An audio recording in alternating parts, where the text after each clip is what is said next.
Good afternoon, everyone. Happy Sunday, and it's a random thoughts. So, ah, hangak. So it's a Sunday, karon. So I do have a running, so random thoughts lang. So, um, yeah.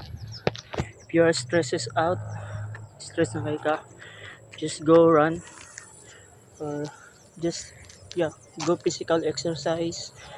That uh, move your body up, and also this is the starting my video documenting my life, the journey that I have. So this day one, documenting my life. So, whew, what a place.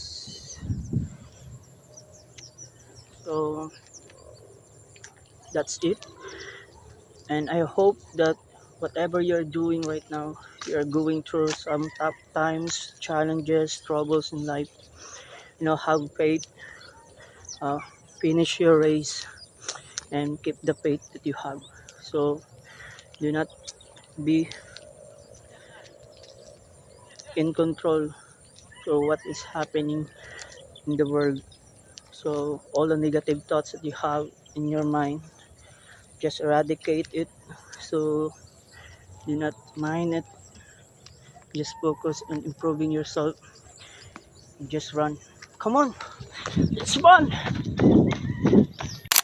There is no reason to hold back. So just I have my piece of my phone right now, Vivo. So Vivo raw ang gamit ng cellphone para i-document ang life. I don't have to brag it on it. So start kung unsay naasay mga tubangan karon, usay mga resources na naasay mo karon, and you need to use it for the glory of God. So for the glory of God you will use it. So be resourceful of what you have. So I have laptop and phone, so I document my life right now.